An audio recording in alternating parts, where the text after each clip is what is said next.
The Tao of Self-Confidence, Episode 381. Welcome to the Tao of Self-Confidence, where I share stories of amazing women who have discovered their inner journey to self-confidence. Visit our website at thetaoofselfconfidence.com. Your inner journey to self-confidence awaits. Well, hello friend. Welcome to the Tao of Self-Confidence, where I share stories of amazing women who have discovered their inner journey to self-confidence. I'm your host today, Sheena Yap Chan, and today I have an amazing lady on the show today. She is a product designer, and I'm just really excited to have her on to share her story on self-confidence. So without further ado, I'm going to introduce you to Mary Tao. Mary, how are you today? Maybe you can fill in a little bit more about yourself to our listeners. Sure. Hi, Sheena. Glad to be on the show. Thanks so much for having me. Like Sheena introduced me, I'm Mary. I'm a product designer, and currently I'm at Amazon and I'm working on the Alexa service. I'm working on the Alexa voice service. So this is specifically referring to the Alexa like the voice you speak to when you turn on an Echo device, whether it's the Echo Tower or the Dot, or now we have the Tap as well. Awesome. Well, thanks for sharing that. And Mary, what's your cultural background? I'm a first-generation American. My parents immigrated here from mainland China. I was born in the U.S. So my mom came from northern China in Harbin, and my dad came from more southern China in Shanghai. Yeah, I was born in Louisiana, so I kind of grew up in the South a little bit, and then moved to California for high school, and then I went to college on the East Coast. Awesome. Well, thanks for sharing that. And Mary, what would be your favorite self-confidence quote? So my favorite self-confidence quote, I don't really have a quote that comes to mind when I think about this, but there's like a couple of mantras I do like to tell myself when I'm unsure about something. So I guess one thing that feeds into these mantras is that people are always telling you, oh, you should just like take any opportunity that comes by. And that doesn't really quite roll off the tongue for me to get myself over the hump of like, should I do something or should I not? I always tell myself, oh, there's two things. I say, you only YOLO once, which is kind of like weirdly meta. And then there's also, I'm always telling myself I'm living my best life. So I think the first part is that it's kind of like a really ridiculous thing to say because it's like YOLO is already kind of a stupid term already. And then in like adding another layer of like you only YOLO once to it is just kind of like, well, this is a really stupid thing to say, but maybe this is the right thing to do and I just need to go for it. And the only way to find out is if I do.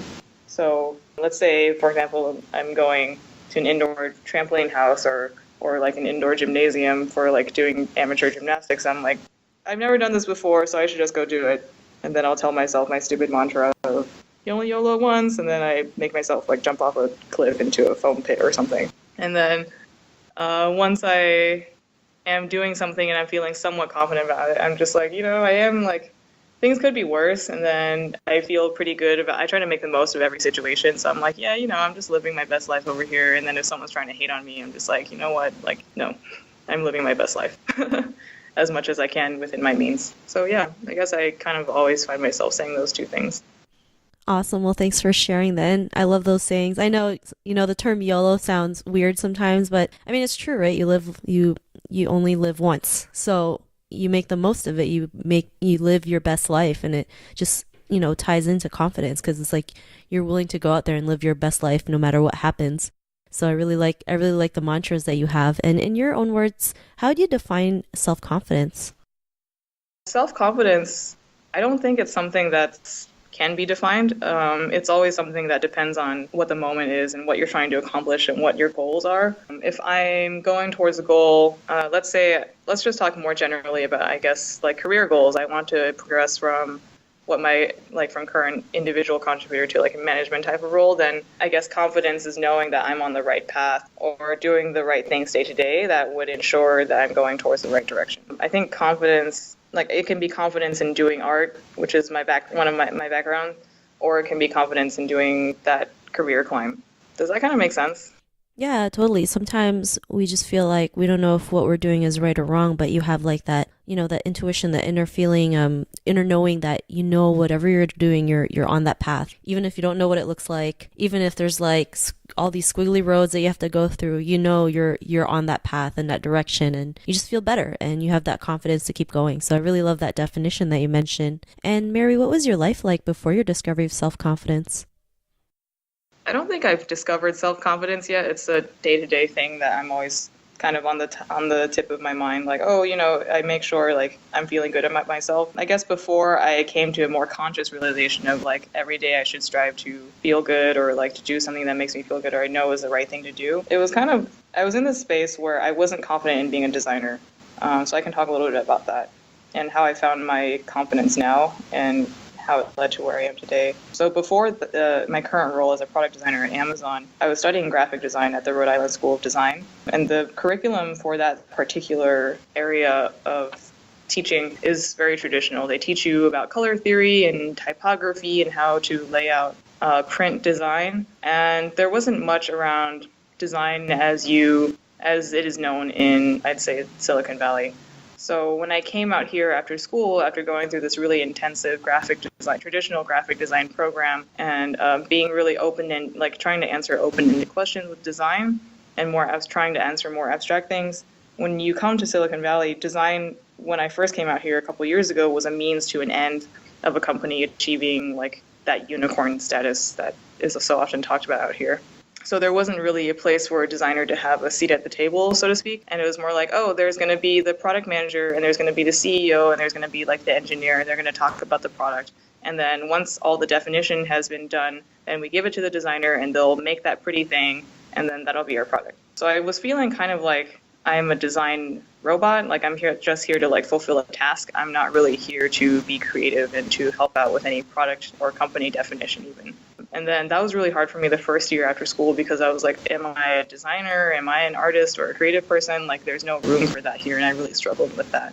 But eventually, like one thing that helped me in this particular space was understanding how to compartmentalize like the work that I do on the day-to-day basis. And then also like the creative work that I seek to strive and helping to understand the difference between those two and like as a creative person, what it is I need to do and what it is that I want to do, and making the time for both of those things really gave me balance and then gave me more confidence in my work because I could understand the parameters of like how I'm contributing valuably in my job, my day job, and then how I'm contributing to myself in my creative efforts, like when I'm not working at Amazon or any other company or any freelance work that I was taking on at the time.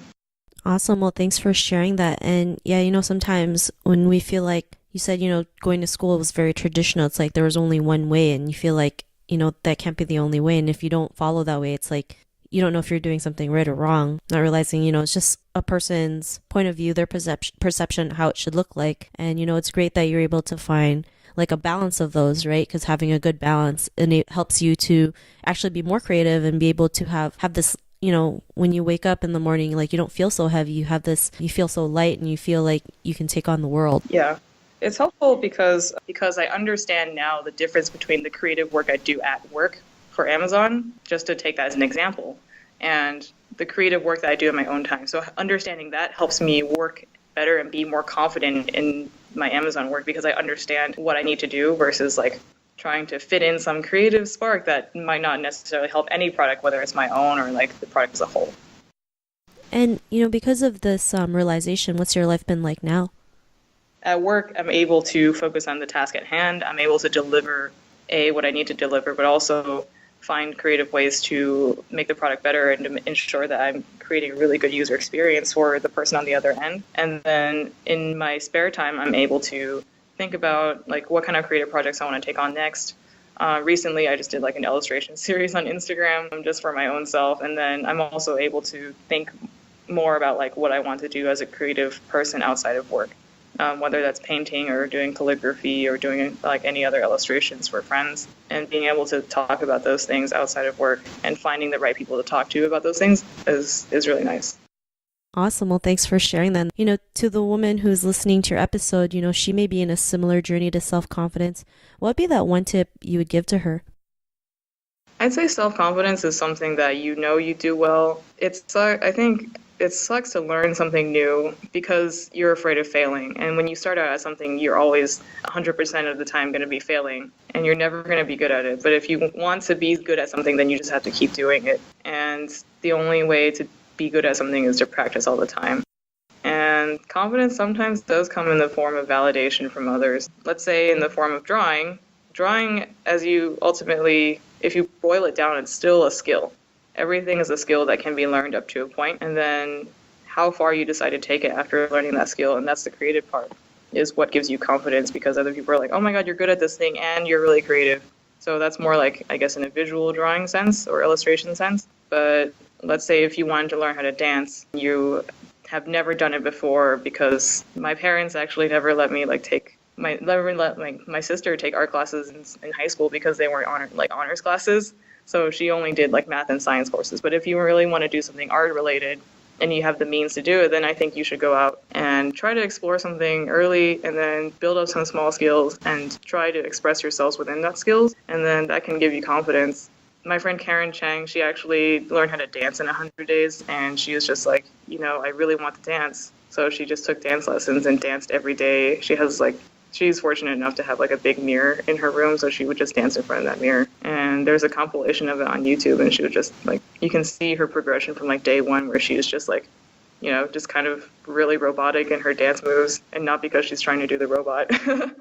but then she gets to the end of her 100 days, and it's like really fluid, and she knows how to express herself with the skills that she has, and that you can see her confidence rising because she knows she's skilling up. So whether you're doing visual arts or like dancing or any other thing, if you just have at it every day, you know that you can have confidence in the fact that you're getting better at it every day. And yeah, there's going to be haters who are just like, oh, you're doing that thing again, or, you're trying out a new thing. Cool. Let me know how that goes. And it's like, yeah, you should follow up with them and be like, yeah, let me show you how that went. It went really fucking well. Look at me now. So maybe even aiming for that day where it's like you can get back at everyone and say, look at how fucking awesome I am now at that thing that you said I was going to be like really dumb at. Awesome. Well, those are great tips, and that's amazing. Your friend doing 100 days of dancing, it just goes to show like you can start at the bottom and, just keep going at it and see where it can lead you. I mean, especially people love seeing, other people who start something from scratch and naturally progress, whether it's 21 days, 90 days, 100 days, 1 year, 2 years, people will always be rooting for you because they know that you're just genuinely doing something that you love, and you're just not quitting, and it's just like you just keep going at it no matter what the outcome is. So, that was a great story that you shared. And if our listeners wanted to get to know a little bit more about you and what you do, check out some of your work, is there any links or social media profiles we can connect with? I'm on Instagram, so I have like some illustrations I did, and it's a really catchy hashtag. It's 100 Days of Magic Realism, so it's not really catchy at all. But basically, what I was doing was, there's this Twitter account called the Magical Realism Bot. So every day it tweets out like it's a Twitter bot that just makes a mashup of words from like different magical realism authors and common news items that are happening, like news headlines that are happening for the day. None of these were illustrated, so I was like, look, there's content on this thing every day. And at the time when I started my 100 days, I was like, I'm not feeling very creative. It was at my previous position, and I was like, I'm not feeling very creative because I'm working on product design. And yeah, it's creative because I'm solving like user experience problems, but it's not creative in just like a purely creation type of thing where I have some control over what I'm making. So I was like, well, the first place, I don't have time right now to really invest in like making extremely new things and like starting on massive, gorgeous paintings from scratch. So I was like, well, there's this Twitter bot that's making new content every day, and all I have to do is draw it, right?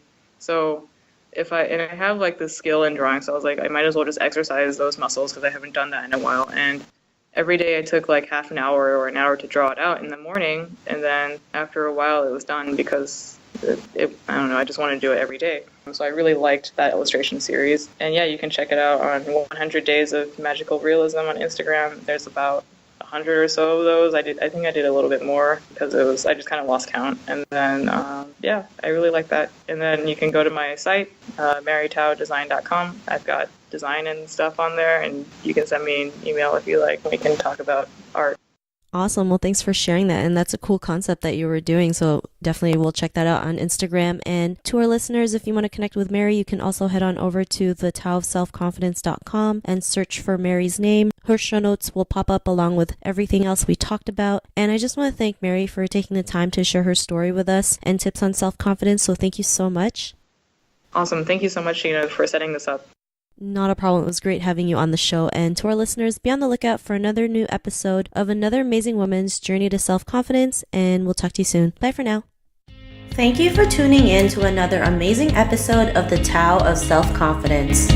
Get your free self-talk tape for building self-confidence by visiting our website at thetaoofselfconfidence.com.